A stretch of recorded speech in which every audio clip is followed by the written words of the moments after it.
Hello everyone, welcome back to the channel Unique Study Circle. This is your English teacher, English educator Amir Ahmed. How are you all? In this video we are going to solve the questions of English language that were asked in the last grand test. Grand test number 11 లో English లాంగ్వేజ్కి సంబంధించి ఏవైతే questions వచ్చాయో వాటన్నిటిని డీటెయిల్డ్గా ఒకసారి explain చేసుకుంటూ analyse చేసుకుంటూ మీకు అందరికి అర్థమయ్యేలాగా చెప్పడానికి ట్రై చేస్తాం. ఏమైనా డౌట్స్ ఉంటే క్లారిఫై చేసుకోండి and each and every time question కనిపించే వెంటనే ఓన్ అటెంప్ట్ చేయడానికి ట్రై చేయండి. ఒకవేళ మీరు కనుక డైరెక్ట్ టెస్ట్ తీసుకోకపోయినా కూడా ఎక్కడ కూర్చొని ఉన్నా కూడా ఈ టెస్ట్లో వచ్చిన 20 క్వశ్చన్స్ని మీరు అటెంప్ట్ చేయగలుగుతున్నారా లేదా ఒకసారి సెల్ఫ్ అనలైజ్ చేసుకొని అనాలిసిస్ చేసుకొని ముందుకెళ్ళండి. Shall we start? Let's get started. Okay, the first question of the test. మొత్తం టెస్ట్లో 20 క్వశ్చన్స్ ఉంటాయి. 20 క్వశ్చన్స్లో grammar questions, vocab questions and comprehension questions in whatever the manner that can be asked in the examinations, right? Possibility ఉన్నవన్నీ కూడా comprehension patterns చూద్దాం, right? Let's get to the first question. Find the grammatical mistake in the sentences, right? Observe చేయండి, sentence ఏవైతే sentence ఇక్కడ మీకు present చేశారో ఆ సెంటెన్సెస్లో గ్రామటికల్ మిస్టేక్స్ ఉంటాయి. You need to take a look at it and find the mistakes in them. Spotting error questions అంటాం. We call this spotting error or దీన్నే మనం అంటాం error detection question, right? So all you have to do is you have to find out the error in the sentences. Error detection చేద్దాం అన్నమాట. ఓకేనా? Mistakes ఏమున్నాయో చెప్పాలి. Let's get started. This kind of questions generally appear in all competitive examinations. You name it. A examination పేరు తీసుకున్నా కూడా in all the kinds of examinations error detection questions appear in general. So let's take a look at the first question. In my opinion, a pencil is always more preferable to a pen. In my opinion, a pencil is always more preferable to a pen. ఓకేనా? Right. ఒక pen కంటే ఒక పెన్సిలే నాకు ఎక్కువ preference ఇవ్వాలనిపిస్తుంది నా ఒపీనియన్లో అని చెప్పాను, right? So the word that is used in the statement is actually prefer. Now if you have studied English grammar, if you have studied degrees of comparison, you would have covered a word called prefer because this word behaves a little bit different. The behavior of this word is typical. మీకు అర్థమవుతుంది. The word prefer generally will never be followed by than. Prefer will never take than. In fact, the word prefer will always take to. Prefer to is the usage and luckily, happily, the statement contains a word called prefer and the word prefer is not followed by than. In this case, it is followed by to. It is appropriate.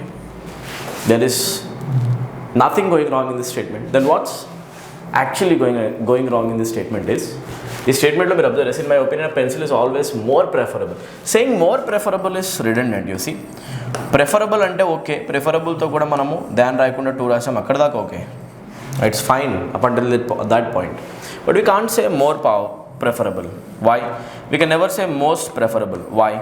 Because the word prefer in itself contains the sense of comparison, right? Inbuilt comparison case అనమాట, right? దీంట్లో మీకు మీనింగ్లోనే comparison అనేది వచ్చే chance ఉంది. This word contains the sense of comparison in the meaning itself. So it's the purpose of using the word prefer itself is to make comparison between things. Then why do you have to make the comparison once again? Like we use the words which are Latin adjectives, the words that end with or, like junior, senior, superior, inferior. Now in general we are not even supposed to use more or most with these words also. ఇలాంటి words తోటి మీకు జనరల్గా more కానీ most కానీ use చేయాల్సిన అవసరం లేదు. The reason is the sense of these words itself is to make comparison, inbuilt comparison cases అనమాట. ఆల్రెడీ సెన్స్లో కంపారిజన్ ఉన్నప్పుడు why do you have to use a comparative word again, superlative word again, comparative word again, superlative word again? This is incorrect. So what's wrong in this statement is you should not say more preferable. You simply say always preferable to a pen. In my opinion, a pencil is always preferable to a pen. ఇది చాలా simple నాన్న, ప్రతి ఒక్కరికి అర్థమైపోద్ది. So I'm trying to explain the concept in a very slower manner so that everyone gets to understand this concept easily. Classes attend అవ్వకపోయినా కూడా మీకు concept అర్థమవుతుంది. ప్రిఫర్ అనే వర్డ్కి మోస్ట్ అటాచ్ చేయమన్నమాట, right? Because the word itself is used in a context of comparison. Well said. Let's move to our sentences. మన sentence correct చేయాలి అంటే ఈ కంపారిజన్ కోసం, ఆ క్లైమేటైన్ సెన్స్ ఇటువైపు కూడా రావడం కోసం మనం ఏం చేస్తామంటే we can write Hyderabad and Hyderabad యొక్క అని చెప్పేసి మనం మాట్లాడేస్తే హైదరాబాద్ యొక్క దేని గురించి మనం మాట్లాడుతున్నాం అనే సెన్స్ వస్తుందంటే క్లైమేట్. ఇన్ఫ్యాక్ట్ మనం అనుకోవాలి ఇక్కడ హైదరాబాద్ క్లైమేట్. ఓకే, సో మనం సింపుల్గా హైదరాబాద్ రాయకుండా రాయాల్సింది ఏంటి అంటే హైదరాబాద్ క్లైమేట్. కానీ మీరు ఆలోచించండి, ఆల్రెడీ క్లైమేట్ అనే వర్డ్ని సెంటెన్స్లో యూజ్ చేసాం కాబట్టి మనం దీన్ని ఒకవేళ మళ్ళీ యూజ్ చేయకపోయినా కూడా పెద్ద ఇబ్బంది ఉండకపోవచ్చు. ఈ పార్ట్ ఆఫ్ ద సెంటెన్స్ని క్లైమేట్ని మనం ఈ వర్డ్ని ఒకసారి డ్రాప్ చేసేసి ఇక్కడే కనుక సెంటెన్స్ ఎండ్ చేస్తే హైదరాబాద్ యొక్క అని వదిలేసారు అనుకోండి, ఆబ్వియస్లీ డిస్కషన్ క్లైమేట్ గురించి అవుతుంది కాబట్టి ఇక్కడ హైదరాబాద్ యొక్క అంటే కూడా నేను క్లైమేట్దే మాట్లాడుతున్నాను మీకు అర్థమైపోతుంది. సో సింపుల్ కరెక్షన్ ఏంటి అంటే the climate of Mumbai is better దాన్ హైదరాబాద్ యొక్క క్లైమేట్ కంటే ముంబై యొక్క క్లైమేట్ బాగుంటుంది అని చెప్పి సెన్స్ వస్తుంది. ఆర్ మీరు ఇంకొక సెన్స్లో కూడా కంపారిజన్ని కంప్లీట్ చేయొచ్చు. The climate of Mumbai is better than that of Hyderabad కూడా అనొచ్చు మీరు. You can use this expression than that of use చేసి ఆ తర్వాత రాసుకోవచ్చు Hyderabad. This is one more possibility. ఇలా చేసినా కూడా సెంటెన్స్ కరెక్ట్ అయ్యే ఛాన్స్ ఉంది. Okay, no problems at all. Okay, or మీరు సింపుల్గా కావాలి అనుకుంటే ఒకవేళ ఫుల్గా ఎలా అయితే సెంటెన్స్ని బిగిన్ చేశారో అలానే మీరు ఇక్కడ కూడా స్టేట్మెంట్ని ఎండ్ చేసే ఛాన్స్ కూడా ఉంది. అంటే ఎలా చెప్పాలి అంటే మీరు దాన్ తర్వాత రాయొచ్చు, దాన్ తర్వాత you can write than the climate రాయొచ్చు. ఇక్కడ మీరు దాన్ ద క్లైమేట్ ఇలా చేసి కూడా సెంటెన్స్ని మనము కంప్లీట్ చేయొచ్చు. కంపారిజన్ అనేది ప్రాపర్గా జరుగుతుందని సెన్స్ వస్తుంది. ఎలా దాన్ ద క్లైమేట్ ఆఫ్ ఆ తర్వాత రాయొచ్చు ఏదైతే పార్ట్ ఉందో ఆ పార్ట్ అనమాట. ఓకేనా, హైదరాబాద్. సో మీకు ఇది సింపుల్గా అర్థమయ్యేటట్టు ఒకసారి సమ్మరీ ఇస్తాను, ఒకసారి ఆలోచించండి. ఏంటి అంటే స్టేట్మెంట్లో కంపారిజన్ క్లైమేట్ గురించి కానీ సిటీస్ గురించి కాదు. ఇటువైపు ముంబై యొక్క క్లైమేట్ గురించి మాట్లాడాం, మరి ఇటువైపు కూడా హైదరాబాద్ యొక్క క్లైమేట్ అనే సెన్స్ కావాలి. కానీ ఇక్కడ ఓన్లీ హైదరాబాద్ అనే వర్డ్ ఉంది, క్లైమేట్ అనే సెన్స్ రావట్లేదు కదా. కాబట్టి ఆ సెన్స్ కోసం మనం అపాస్ట్రఫీ ఎస్ అని యాడ్ చేస్తాం, ఆర్ మనం దట్ ఆఫ్ అనే ఎక్స్ప్రెషన్ అని యూస్ చేస్తాం. ఇలా కూడా కరెక్ట్ అవుతుంది. This is correct. Or you can also make use of that of expression, or you can also write the elaborated form the climate of అని చెప్పేసి సింపుల్గా than the climate of Hyderabad కూడా రాయొచ్చు. ఈ మూడిట్లో ఏది ఉన్నా కూడా సెంటెన్స్ కరెక్ట్ అయ్యేది. సో ఏ పార్ట్లో మిస్టేక్ ఉంది అంటే you say this is part 1, this is part 2. ఓకేనా, ఇది అవుతుంది పార్ట్ 3. సో పార్ట్ 3లో మిస్టేక్ ఉంది. 3ని బబుల్ చేసిన వాడికి 1 మార్క్ వస్తుంది. ఇది అర్థమైందా? చాలా సింపుల్ అనమాట. Let's move to next question అన్న.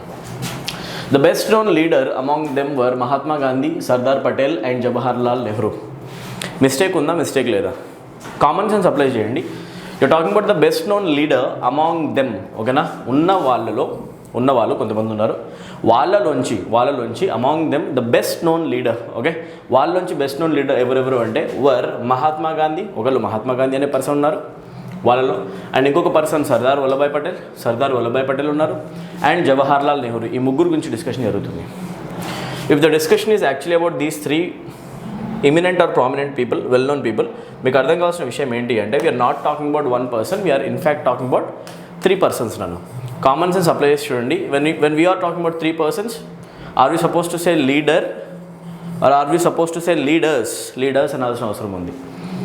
లీడర్ అంటే ఒకటే అవుతాడు కదా, మరి మాట్లాడిందేమో ఇక్కడ ముగ్గురు గురించి. అక్కడ బెస్ట్ నోన్ లీడరా, బెస్ట్ నోన్ లీడర్స్ గురించి డిస్కషన్ ఉందా? Best known leaders.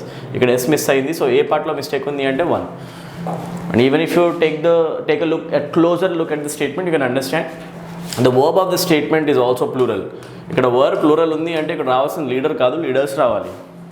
And obviously వాళ్ళు ముగ్గురు.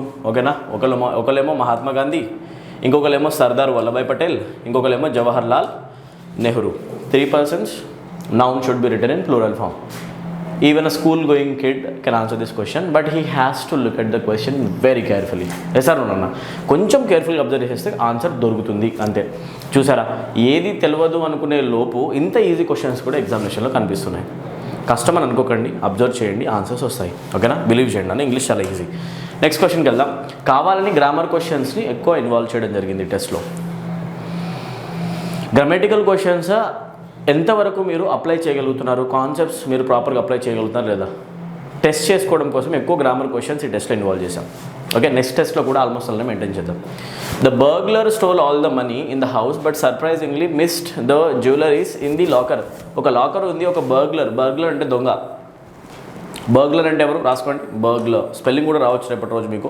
బర్గ్లర్ అనే పర్సన్ ఎవరు అంటే బర్గర్ అంటే ఒక దొంగ. ఓకేనా, దోపిడీ చేసే పర్సన్, థీఫ్ అంటాం అవునా కదా, రాబర్ అని కూడా అనొచ్చు మీరు. ఓకే, దొంగ అనమాట. ఇప్పుడు చూడండి, బర్గర్ వచ్చాడు, ఒక బర్గ్లర్ వచ్చేసి ఏం చేశాడు అంటే ఒక లాకర్లోంచి, ఇది లాకర్ అనుకోండి, ఓకేనా, ఇది లాకర్ అనుకోండి. లాకర్ లోపల ఉన్న మనీ అంతా stash of money, stash of money, stash of money మొత్తం కూడా దొంగిలించుకొని వెళ్ళిపోయాడు, స్టాష్ ఆఫ్ మనీ. కానీ ఒకటి వదిలేశాడు surprisingly missed the jewellery in the locker. ఇక్కడ ఆర్నమెంట్స్ ఉన్న జ్యువెలరీస్ ఉన్నాయి, ఆ ఆర్నమెంట్స్ మాత్రం వదిలేశాడు. ఒక దొంగ క్యాష్ దొరికితే క్యాష్తో పాటు జ్యువెలరీ కూడా ఎత్తుకోవాలి కదా, అవునా కదా. ఓకే, ఇప్పుడు అబ్జర్వ్ చేస్తే what exactly is going wrong in this sentence? Take a closer look and understand. I said jewelry is here, right? Jewelry in లాకర్లో వదిలేశాడు. he did not touch it, he did not steal it. ఇది చెప్పాలి అంటే మీరు అర్థం చేసుకోండి. యాక్చువల్గా మాట్లాడే ఎంటిటీ ఏంటి అంటే jewellery. The entity jewellery is an uncountable noun. Actually ఇది కౌంటబుల్ ఎంటిటీ కాదు, దీన్ని అంటాం అన్కౌంటబుల్ ఎంటిటీ, అన్కౌంటబుల్ నౌన్ అనమాట. అన్కౌంటబుల్ నౌన్స్ని ఎప్పుడు కూడా మనము ప్లూరల్ ఫామ్లో లైక్ జ్యువెలరీస్ అని ప్లూరల్ ఫామ్లో ఎప్పుడు రాయలేము, ఓకేనా. జ్యువెలరీస్ అని చెప్పి ప్లూరల్ ఫామ్లో. Let me write it clearly for you, okay. ఇలాంటి ఫార్మాట్ అసలు పాసిబుల్ కాదు. Uncountable nouns can never be written in plural forms, they can only be written in singular forms. అది అప్లై చేస్తే మీకు అర్థం కావాలి, జ్యువెలరీ రాయాలి కానీ జ్యువెలరీస్ అనే వర్డే ఉండదు. The rule of uncountable noun. అలాంటప్పుడు మరి జ్యువెలరీస్ రాంగే అవుతుంది కదా. ఏ పార్ట్లో మిస్టేక్ ఉన్నట్టు? పార్ట్ 3. బబుల్ చేయండి, 1 మార్క్ వస్తుంది. Think of any such nouns in English language, అన్కౌంటబుల్స్. Like we can never say furnitures. ఎన్ని టేబుల్స్ ఉన్నా కూడా, ఎన్ని బెడ్స్ ఉన్నా, ఎన్ని చైర్స్ ఆర్ సోఫాస్ ఉన్నా కూడా we can never say furnitures in English language. Why? ఎందుకంటే అన్నింటినీ కలిపి అంటేనే మనం అనేది ఏంటి అంటే ఫర్నిచర్ అని చెప్పేసి. అలాంటప్పుడు ఇంగ్లీష్ లాంగ్వేజ్లో ఫర్నిచర్స్ ఎందుకు ఉంటాయి? సో ఎస్ అనేది యూజ్ చేయము. This is the rule of uncountable noun, property of uncountable noun. I hope it is clear, very much clear. అంత అర్థమవుతుంది కదా నాన్న. సో ఆన్సర్ అవుతుంది 3 నాన్న. Let's move to our next question. Owing to the disturbing noise the speaker was force to adjourn the meetings. Okay, దీంట్లో problem ఏంటి చెప్తాను చూడండి. First of all you take a note of this expression. Owing to expression ఎప్పుడు వచ్చినా కూడా cause and effect relation చూపించే ఒక conjunction అనమాట. ప్రాపర్గా నోట్ చేద్దాం. ఓయింగ్ అనే వర్డ్ తోటి జనరల్గా వస్తుంది మీకు టు అనే ప్రిపోజిషన్, ఆర్ దీన్నే మనం డ్యూ టు అని కూడా అంటాం. డ్యూ టు, ఓయింగ్ టు ఇట్లాంటి ఎక్స్ప్రెషన్స్ కాజ్ అండ్ ఎఫెక్ట్ని చూపిస్తాయి. It shows a relation of cause and effect. Cause and effect, ఓకేనా. ఒక విషయం వల్ల ఇంకొకటి జరిగింది, దీనివల్ల అది జరిగింది, ఇది లేకపోతే అది కాకపోయేది చెప్పాలి అంటే, కాజ్ ఎఫెక్ట్ రిలేషన్స్ చెప్పాలి అంటే ఓయింగ్ టు వాడతాం, డ్యూ టు వాడతాం, బికాస్ వాడతాం, యాజ్ వాడతాం, అలా. సో ఓయింగ్ వచ్చే వర్డ్ తోటి to preposition usage is appropriate. It's a solid expression. So owing to the disturbing noise. Disturbing noise అని కూడా అనొచ్చు, because noise is the noun, disturbing it becomes the adjective. It is used properly. Part 1లో problem లేదు. The speaker was forced. Speaker అనే person ఒక మీటింగ్ని urgent చేయాల్సి వచ్చింది, ఓకేనా. నాయిస్ చూసి ఈ నాయిస్ తోటి మీటింగ్ జరగలేదు, అర్జెంట్ చేద్దాం. సో ఇప్పుడు చూడండి, the speaker urgent how many meetings, that is the question. ఒక మీటింగ్ గురించి మాట్లాడుతున్నామా, ఎక్కువ మీటింగ్ గురించి మాట్లాడుతున్నామా? One speaker will be sitting in one meeting as a speaker, and ఆ స్పీకర్ ఆ మీటింగ్ జరగాల వద్దా డిసైడ్ చేస్తాడు. How many meetings are we talking about? Only one meeting at one particular situation where that meeting is getting disturbed because of a noise. Yes or no? మరి అలాంటప్పుడు మీరు ఆలోచించి చెప్పండి, when we are talking only about one particular meeting, why do we write meetings here?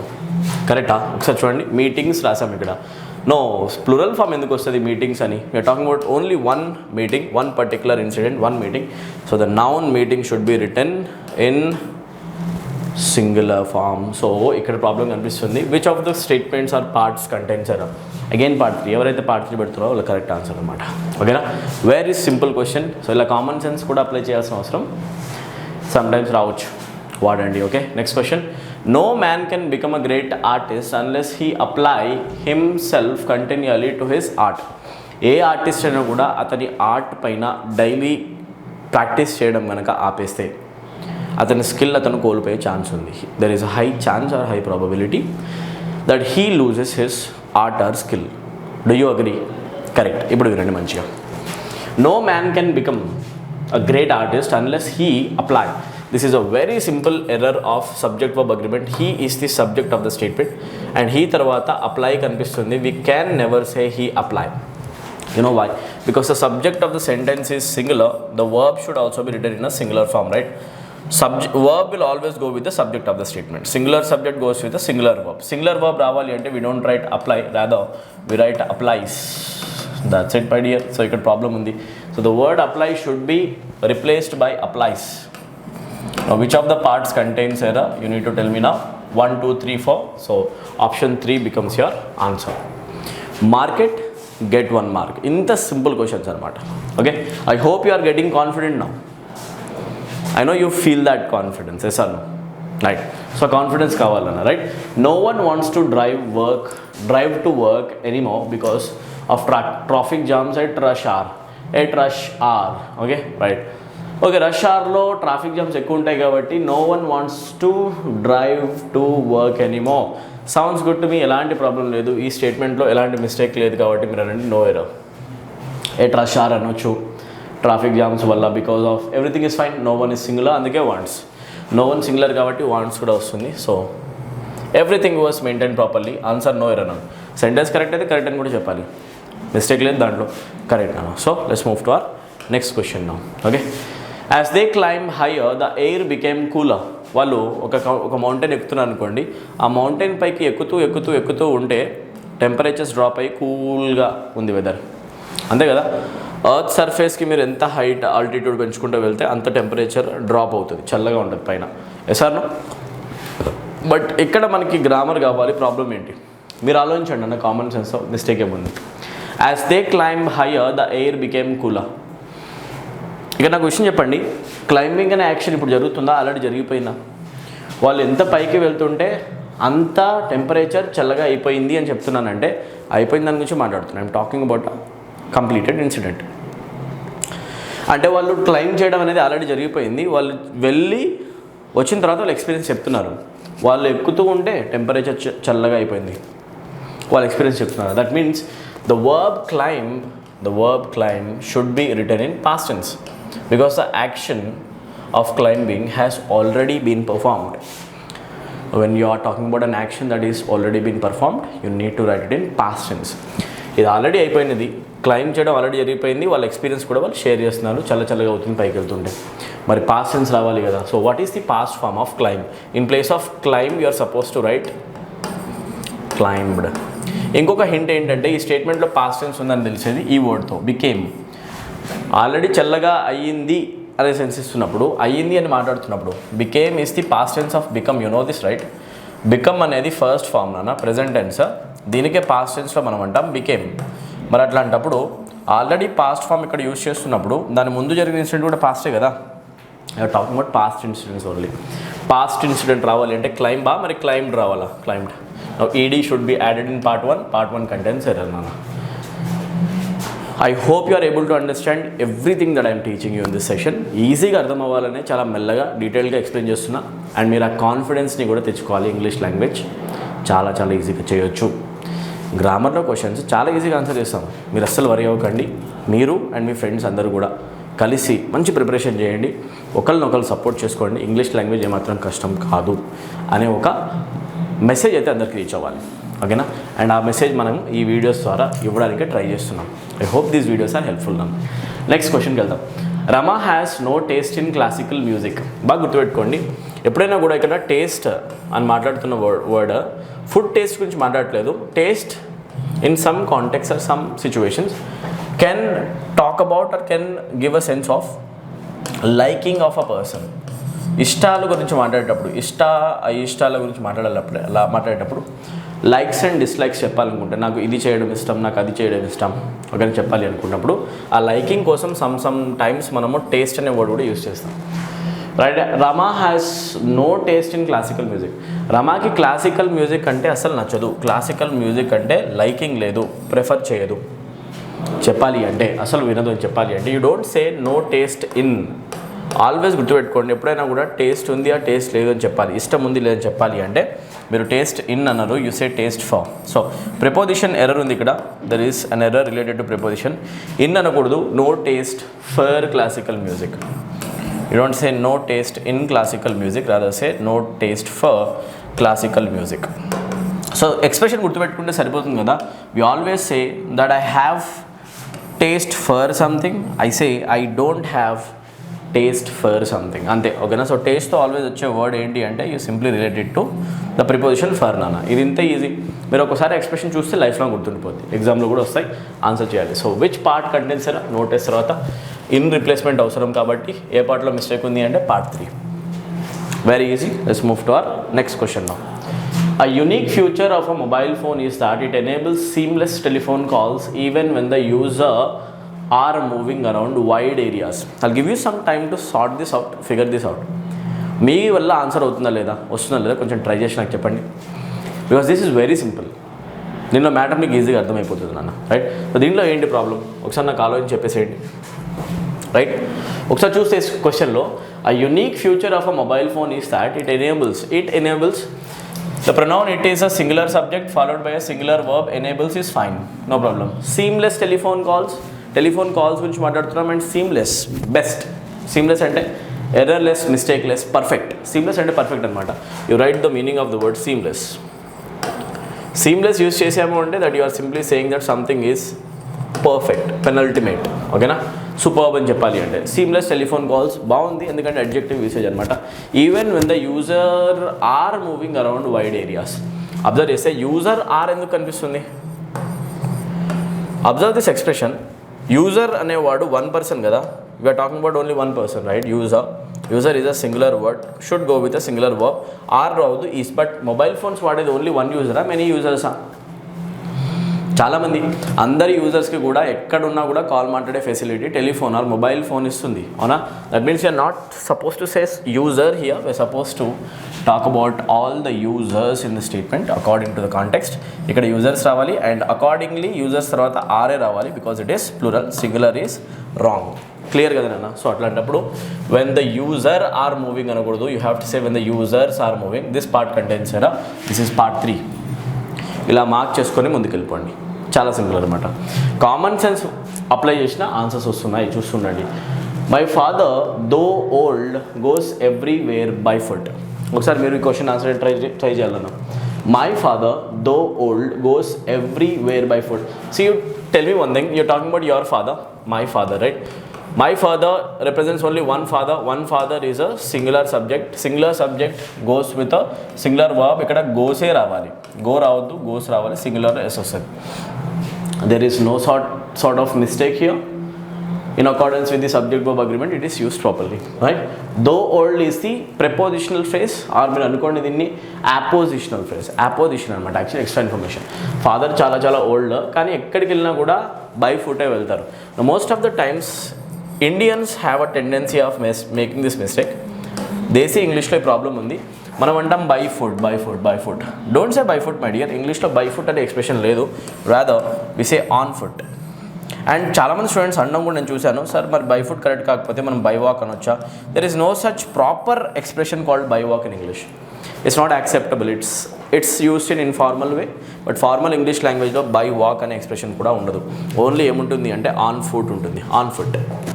Very simple అన్న. So ఎప్పుడు కూడా by foot అనకండి, అనండి on foot. And try to avoid the usage by walk. By వాక్కి బదులే మీరు రిప్లేస్మెంట్లో అనేసేయండి on foot. నడుచుకుంటూ వెళ్తాను అని చెప్పాలి అంటే use on foot in place of by walk, that's more formal. So అట్లాంటప్పుడు ఇక్కడ ప్రాబ్లం ఉంది, బై ప్లేస్లో ఆన్, పార్ట్ 3లో మిస్టేక్ ఉందన్న. చాలా చాలా ఈజీ అన్న. Let's move to our next question. A sentence has been given in active voice, okay, converted into passive voice. చలో బాగా చెప్తున్నారు. షీ ఓపెన్ ద లాక్ అనేది స్టేట్మెంట్ అయితే నీట్గా మీకు రాసి చూపిస్తా, దాన్ని ఆన్సర్ చేసేసుకోండి, ఓకేనా. She opened the lock. First this is the statement, right.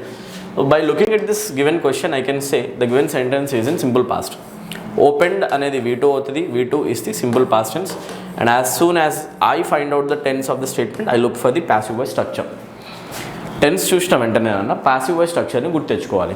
Simple పాస్ట్కి ప్యాసివ్ వాయిస్ స్ట్రక్చర్లో మనం రాసేస్తాము, ఏం రాస్తాము అంటే we write subject or object రాస్తాం. ఫస్ట్ ఆబ్జెక్ట్ ప్లస్ వర్స్ రాస్తాం ఆర్ వర్ రాస్తాం, ఆ తర్వాత V3 రాస్తాం, ఆ తర్వాత బై, ఆ తర్వాత subject. No understand, was were plus V3 ఎక్కడ ఉంటే అదే నీ ఆన్సర్ అవుతుంది. క్లియర్ కదా? ఓకే. సో లాక్తో ఆన్సర్ స్టార్ట్ అవ్వాలి. లాక్ తర్వాత వర్స్ కనిపించాలి. ఇక్కడ వర్స్ కనిపిస్తుందా? లేదు. ఇక్కడ వర్స్ కనిపిస్తుందా? ఈజ్ ఉందా? Is. This is also wrong. Okay. ఇక్కడ వర్స్ ఉందా? ఈజ్ ఉందా? Was. It can be accepted, ఓకేనా, consider it. Lock is to open కనిపిస్తుంది. ఇక్కడ why are you going to use is in the statement? Wrong. So elimination చూస్తే డైరెక్ట్గా answer 2 వస్తుంది. చాలా ఈజీగా ఆన్సర్ రాయొచ్చు. ఓకేనా? ఇది చూసుకోండి, స్ట్రక్చర్ యూస్ చేసుకుంటూ మనం ఒక ఆన్సర్ని కూడా ప్రొడ్యూస్ చేస్తాం. ఎలా? ఒకవేళ కనుక మీకు ఆన్సర్ రాయాలి అనుకుంటే మీరు రాసేసేయండి, మీకు ప్యాటర్న్ చెప్తాను ఎలా రాస్తామో చూడండి ఒకసారి. ఆబ్జెక్ట్తో బిగిన్ చేయాలి అంటే లాక్ని తీసుకొని రాయాలి, ఫస్ట్ రాసేసేయాలి. Object is written in the beginning. ఆ తర్వాత సింగులర్ కాబట్టి వర్స్ ఆర్ వర్లో వర్స్ చూస్ చేసుకోవాలి. And what is the third form of open? Open will be written as opened. Here the term opened is the third form. Open రాస్తాం, ఆ తర్వాత by రాస్తాం. By followed by subject, subject అవుతుంది she, అందుకే by తర్వాత she రాయకుండా మనం రాస్తాం. యాజ్ ఇట్ ఈస్ కంపేర్ చేసుకోండి, ఇదే ఆన్సర్ అవుతుంది. But you are not going to write the passive voice sentence in the ఎగ్జామినేషన్లో కూర్చొని ఆన్సర్ రాస్తారా? నేను చేసిన ఎలిమినేషనే చేయండి. ఓకేనా? ఎలిమినేషన్ చేస్తే ఆన్సర్ సెకండ్స్లో వచ్చేస్తుంది. రైట్, నెక్స్ట్ క్వశ్చన్కి వచ్చేద్దాం. ఇక్కడ ఇన్వర్టెడ్ కామాస్ చూస్తే నాకు స్పీచ్ క్వశ్చన్ అర్థమవుతుంది. చూడండి, ఇక్కడ a sentence has been given in direct indirect speeches. మీరు కూడా ర్యాపిడ్గా క్వశ్చన్ని అనలైజ్ చేయాలి, ఐడెంటిఫై చేయాలి అంటే క్వశ్చన్ ప్యాటర్న్స్ చూడండి. ఇక్కడ ఇన్వర్టెడ్ కామాస్తో క్వశ్చన్ కనిపిస్తుంది. This sentence is actually in direct speech. అర్థమైపోద్ది ఇమీడియట్గా. డైరెక్ట్ స్పీచ్లో ఉన్న స్టేట్మెంట్ని దేంట్లో కన్వర్ట్ చేయాలి? ఇన్ డైరెక్ట్ స్పీచ్లోకి కన్వర్ట్ చేయాలి, అంతే కదా? సో చూద్దాం నాన్న. ఓకే, అబ్జర్వ్ చేస్తే Ram said I met her yesterday. మళ్ళీ మీకు నీట్గా రాసి చూపిస్తా. The question contains I met her yesterday also. Right, yesterday కనిపిస్తుంది మీకు. నా listen to me very carefully. ఇక్కడ మెట్ కనిపిస్తుంది అంటే మెట్ ఈస్ V2 అంటే సింపుల్ పాస్ట్. అగైన్ స్పీచెస్, ఇది కాకపోతే అది వాయిస్, ఇది స్పీచ్. ఓకేనా? నా simple past tense will be converted into indirect speech and when we do that we write the answer in past perfect tense. Simple పాస్ట్కి indirect speech answer always past perfect కన్వర్షన్లోకి అవుతుంది. మీరు basics చదువుకుంటే పక్కా ఇది strike అయిపోతుంది. Past perfect answer రాయాలి అంటే you need to right had followed by V3. Had plus V3 రాయాల్సిన అవసరం ఉంది. ఓకేనా? సో అట్లాంటప్పుడు మీరేం రాస్తారు? రామ్ తర్వాత సెడ్ రాయాలి, ఆ తర్వాత దాట్ రాయాలి, సెడ్ దాట్, ఆ తర్వాత మెట్ ప్లేస్లో హ్యాడ్ మెట్. ఇక్కడ ఉందా హ్యాడ్? ఆప్షన్ 1లో హ్యాడ్ లేదు. ఆప్షన్ 2లో హ్యాడ్ ఉందా? You don't see any had in option 2. Option 3లో హ్యాడ్ ఉందా? హ్యాడ్ ఉంది ఆప్షన్ 3లో. ఆప్షన్ 4లో హ్యాడ్ ఉందా? హ్యాడ్ లేదు. సో ఆన్సర్ అవ్వాలి ఆప్షన్ 3. చాలా simple. Had plus V3 combination వెతికిన వెంటనే ఆన్సర్ నాకు ఆటోమేటిక్గా దొరికింది. ఎక్కువ టైం కూడా తీసుకోవాల్సిన అవసరం లేదు, take seconds only. Right, so డైరెక్ట్గా ఆన్సర్ పెట్టేసేయండి, ఆన్సర్ అయిపోతుంది. రామ్ సెడ్ దాట్ వచ్చింది నోటెడ్ కామర్స్లో, ఐ ప్లేస్లో హీ వచ్చింది, మెట్ ప్లేస్లో had met, her remains the same. Yesterday ప్లేస్లో ద డే బిఫోర్ రాయాలి ఆర్ ద లాస్ట్ డే రాయొచ్చు. Let's move to next question. In the following question a word has been written in 4 different ways out of which only one is correctly spelled. అచ్చా, correctly spelled word for position, that's it. చాలా స్పీడ్గా ఈ question అయిపోతుంది. Position అనే word always మనం ఇలా రాస్తాం. Even మీరు గ్రామర్ చదివినా పొజిటివ్ ఫామ్ చదువుతారు కదా, అక్కడ పొజిషన్ అనే వర్డ్ స్పెల్లింగ్ మీరు చూసుంటారు. స్పెల్లింగ్ అవుతుంది పొజిషన్ది ఇదేనన్నా. ఓకేనా? డబుల్ ఎస్ రాస్తాం, ION రాసేస్తాం. చాలా simple. This is the correct spelling. So ఇక్కడ సింగిల్ ఎస్ ఉంది, రాంగ్. ఇక్కడ POE ఉంది, రాంగ్. ఇక్కడ ఉంది SS కానీ T వచ్చింది, T రాదు. సో ఆన్సర్ అవుతుంది. సో ఎందుకు ఫైండ్ అవుట్ చేయమనేది ఏంటో చూడండి. Correctly spelled word, some times incorrectly spelled word ఇస్తారు. 3 కరెక్ట్ ఉంటే ఒకటి రాంగ్ ఉంటుంది, చూడాలి. ఓకేనా? సో అలా పొజిషన్ కరెక్ట్ స్పెల్లింగ్ అనమాట. So option 2 is the answer. Next క్వశ్చన్కి వచ్చేద్దాం. Following question out of the given four alternative select the one which best expresses the meaning అన్నాడు. ఇది మెయిన్ థింగ్ అనమాట.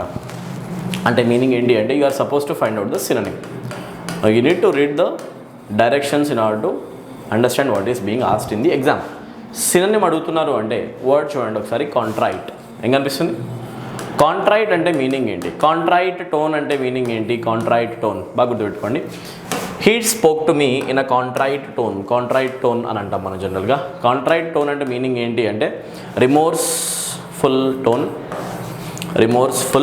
టోన్ ఆర్ అ సాడ్ టోన్లో ఒక మనిషి మాట్లాడుతున్నాడు, రిమోర్స్తో మాట్లాడుతున్నాడు, బాధతోటి, దుఃఖంతో. A person has realized that one of his actions that he did is actually wrong. నేను చేసింది తప్పు అని చెప్పేసి ఆలోచించి దాని గురించి బాధపడుతున్నాడు, పశ్చాత్తాపం అంటాం. దాట్ ఈస్ కాల్డ్ రిగ్రెట్ ఫీలింగ్ని మనం అంటాం కాంట్రైట్. ఏమంటాం మనం? కాంట్రైట్. సో కాంట్రైట్కి ఆన్సర్ డిటర్మైన్డ్ కాదు, డివైస్ చేయడం కాదు, ఓకేనా, స్పెసిఫై చేయడం కూడా కాదు. ఆన్సర్ అవుతుంది రిగ్రెట్ఫుల్ బిహేవియర్ని అంటాం కాంట్రైట్ బిహేవియర్, కాంట్రైట్ టోన్. చాలా సింపుల్ అనమాట. పశ్చాత్తాపం అనే వర్డ్ కాంట్రైట్తో చూపించవచ్చు. ఓకేనా? Let's move to our next question now. చలో, In the following question, out of the given 4 alternatives, select the one which is opposite in meaning of the given word. చలో బెనిసన్ అనే వర్డ్కి ఆపోజిట్ వర్డ్ని చెప్పమంటున్నారు. బెనిసన్ అంటే యాక్చువల్గా షాప్ అన్నాను, గుర్తుపెట్టుకోండి. బెనిసన్ అంటే మీనింగ్ ఏంటి అంటే, సారీ షాప్ అన్నాను, బ్లెస్సింగ్ నాన్న అన్నాను. Hold on. బెనిస్ అనే వర్డ్కి మనకి ఇక్కడ ఆపోజిట్ అడిగారు కదా, బెనిసన్ అనే వర్డ్కి మీనింగ్ ఏమవుతుందంటే శాపం అనమాట. Right, it's a curse. Yeah, correct అనమాట. ఓకేనా, కర్స్ని మనం ఏమంటాం అంటే బెనిసన్ అంటాం. ఒక పర్సన్కి మనం పెట్టే శాపాన్ని ఇంగ్లీష్లో బెనిసన్ అనొచ్చు, దాన్నే మనం ఇంకా అంటాం కర్స్. సో కర్సింగ్ని మనం అంటాం బెనిసన్. అట్లాంటప్పుడు ఆపోజిట్లో మనకి ఏం కావాలి అంటే బ్లెస్సింగ్ కావాలి. ఆన్సర్ ఏం కావాలి? కర్సింగ్ అంటేనేమో వేరే పర్సన్స్ని శపించడం, మరి బ్లెస్సింగ్స్ అంటేనేమో వేరే పర్సన్స్ని దీవించడం, విష్ ఇవ్వడం. So blessing is the action of giving wishes to others, right? So wish చేయడం అనమాట. So blessing is the antonym. అడిగింది యాంటనిమే కాబట్టి, ఆపోజిట్ వర్డ్ కాబట్టి డైరెక్ట్గా బ్లెస్సింగ్ పెట్టండి. ఆమెన్కి సంబంధం లేదు. అప్రూవ్ చేయడం, సపోర్ట్ చేయడం. If you are giving approval to something, that means you are encouraging it or supporting it. Execration అనే వర్డ్ కరెక్ట్ కాదు. ఓకేనా? సో మరి ఆన్సర్ ఏమవుతుంది డైరెక్ట్గా ఏంటి అంటే బ్లెస్సింగ్ అవుతుంది. ఓకేనా? బెనిసన్ అంటే కర్స్, బాగా గుర్తుపెట్టుకోండి. Let's move to our next question now. Next question అవుతుంది, in the following question, out of the given 4 alternatives, select the one which is opposite again. Drawn అనే వర్డ్కి ఆపోజిట్ ఏమవుతుంది? చాలా సింపుల్ అన్న. If you say you are drawn, that means you are simply tired. Meaning ఏంటి అంటే టైర్డ్గా ఉన్నారు మీరు, ఆర్ టెన్స్ సిచ్యువేషన్లో ఉన్నారు. That simply means you are tensed. ఓకేనా? స్ట్రెస్ సిచ్యువేషన్లో ఉన్నారు, you are under stress, you are under pressure. Under stress ఎప్పుడు చెప్పాలన్నా, అండర్ ప్రెషర్ అని ఎప్పుడు చెప్పాలన్నా, under stress or under pressure మనం అక్కడ యూజ్ చేసేస్తాం డ్రాన్ అనే word. So tense, thin, drained అనేది టైర్డ్ అనే సెన్సెస్ సినానిమ్ అవుతుంది. టెన్ సిచ్యువేషన్ కూడా సినానిమే. Thin has no relevance. So ఇవేవి ఆన్సర్స్ కావు. అడిగింది ఆపోజిట్ కాబట్టి ఆన్సర్ అవుతుంది రిలాక్స్. టెన్స్డ్ సిచ్యువేషన్లో మనము చాలా ప్రాబ్లమ్స్లో ఉంటాము, స్టిఫ్గా ఉంటాము. ఆపోజిట్లో ఉంటాం మనం రిలాక్స్డ్గా. ఓకేనా? రిలాక్స్డ్ సిచ్యువేషన్ని మనం ఏమంటాము అంటే దీనికి యాంటనిమ్ అనమాట. డ్రాన్ అనే వర్డ్ అనేది కనుక ఒకవేళ టెన్స్ చూపిస్తే ఆపోజిట్లో రిలాక్సేషన్ ఆన్సర్ అవుతుంది. So answer relaxed. Let's move to our next question. ఇక్కడ అబ్జర్వ్ చేయండి, closest question has been given. కాంప్రిహెన్షన్లో సమ్ టైమ్స్ ప్యాసేజ్ ఇస్తున్నాను నేను, అండ్ సమ్ టైమ్స్ మీకు అబ్జర్వ్ చేస్తే క్లోజెస్ట్ క్వశ్చన్స్ కూడా ఇస్తున్నా, ఎందుకంటే రెండింటి ఎక్స్పోజర్ మీకు చాలా ఇంపార్టెంట్ కాబట్టి. ఒకసారి వీడియో పాజ్ చేసి క్వశ్చన్ అంతా కూడా చదవడానికి ట్రై చేయండి. ఓకే, ఐ హోప్ మీరు చదివారని అనుకుంటున్నా. I hope you have gone through the entire paragraph. If you have gone through it, ఇప్పుడు నేను చదువుతాను. ఓకేనా? It is my turn to read. Explain చేస్తే ఆ తర్వాత క్వశ్చన్స్ ఆన్సర్ చేద్దాం. రైట్? 18, 19, 20 ఓన్లీ 3 క్వశ్చన్స్ ఆన్సర్ చేసి చాలు. 5 ఉన్నాయి బట్ 3 చాలు. We must remember that we can not create a draconian state. బాగా గుర్తుపెట్టుకోండి. Later on you may get a question on this word draconian state or draconian law అంటే meaning ఏంటి అంటే cruel. ఎప్పుడైనా కూడా మీరు క్రూవాలిటీ గురించి ఎప్పుడైనా మాట్లాడాలి అంటే చాలా సివియర్గా ఉంది బిహేవియర్ ఆర్ గవర్నెన్స్ అని చెప్పాలి అంటే, సివియారిటీ ఆర్ క్రూవాలిటీ గురించి ఎప్పుడు మాట్లాడాలన్నా కూడా we use the term draconian law, draconian state, draconian governance అంటే మీనింగ్ ఏంటి అంటే క్రూవల్ గవర్నమెంట్, క్రూవల్ లాస్ ఉంటాయి అండ్ చాలా సివియర్గా పనిష్ చేస్తారు అందరు పర్సన్స్ని. ఓకేనా? సో సింపుల్ గుర్తుపెట్టుకోండి, డ్రాకోనియన్ అనేది ఆల్వేస్ క్రూవాలిటీని చూపిస్తుంది అనమాట. We must remember that we can not create a draconian state dash order to end కరప్షన్ని ఎండ్ చేయడం కోసం మనం చాలా సివియర్గా స్టర్న్గా బిహేవ్ కూడా చేయలేము, వేరే వాళ్ళపైన ఇబ్బంది పెట్టలేము. సో డాష్ ఆర్డర్ టు అన్నప్పుడు పర్పస్ గురించి మాట్లాడేటప్పుడు we say in order to do something. You know this expression right?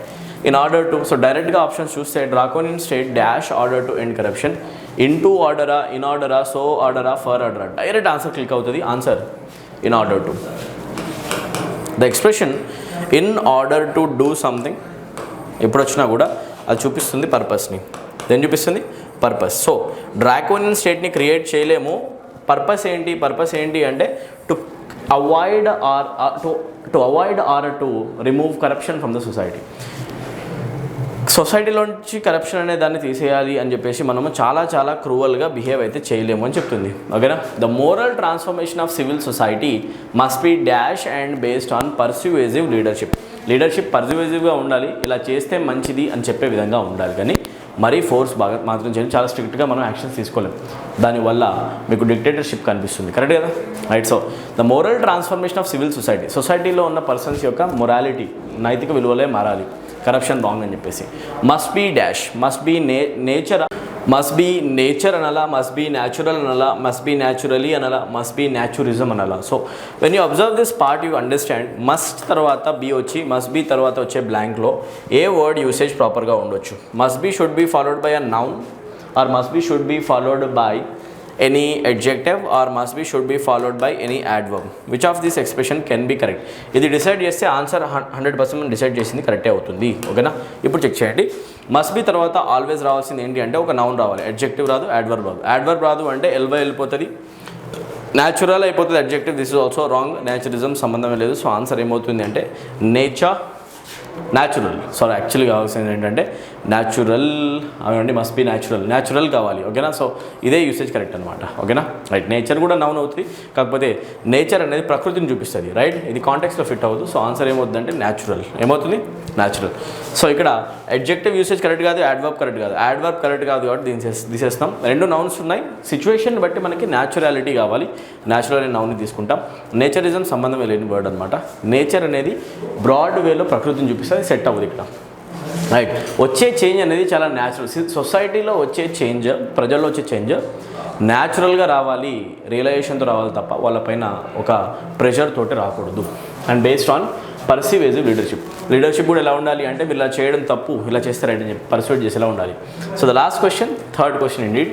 A dash definition of a sustainable life style must be voluntarily accepted. ఓకేనా? A dash definition of a sustainable life style. ఆ clearly డెఫినేషనా, clarity డెఫినేషనా, క్లారిఫికేషనా, లేకపోతే క్లియరా? So you talking about a definition. Itself is complete by nature. Dash definition రాసినప్పుడు it is complete in nature. Noun రాసిన తర్వాత డెఫినేషన్ రాసిన తర్వాత దాన్ని ఎక్స్ప్లెయిన్ చేసే ఒక అడ్జెక్టివ్ యూసేజ్ ఇక్కడ కావాలి. Blank will be filled with an adjective, that's it. ఓకేనా? అబ్జర్వ్ చేస్తే అడ్జెక్టివ్లో క్లియర్లీ యాడ్వర్బ్ ఎల్వై అయితే రాదు కదా. The word clearly is an adverb. Clearly అనేది ఎల్వై అయితే వచ్చేది, this becomes an adverb. We require an adjective, this is wrong. Right. So clarification అనే నౌన్ సంబంధం లేదు, మనకి అడ్జెక్టివ్ కావాలి. రైట్. క్లారిటీ కూడా ఒక నౌనే అవుతుంది, this is also wrong. So ఒక్క అడ్జెక్టివ్ ఎక్స్ప్రెషన్ ఉంది, అది అవుతుంది క్లియర్ అనమాట. సో డైరెక్ట్గా రాయాల్సింది ఏంటి అంటే ఆ క్లియర్ డెఫినేషన్. ఓకేనా? సో యూజ్ చేస్తాం. ఆ clear definition of a sustainable life style must be voluntarily accepted. Only then will the competitive urge to make more and more money ends. Okay, money ఎక్కువ సంపాదించాలి, salaries సరిపోవట్లేదు, ఇంకా సంపాదించాలనే కోరిక సావాలి అంటే మనం సొసైటీలో మోరల్ వాల్యూస్లో మార్పులు తేవాల్సిన అవసరం ఉంది. ఓకేనా? So beautiful paragraph. మనకి 3 క్వశ్చన్స్ వచ్చాయి కాబట్టి మనం మిగతా 2 క్వశ్చన్స్ ఆన్సర్ చేయాల్సిన అవసరం లేదు. ఓకేనా? So will stop here.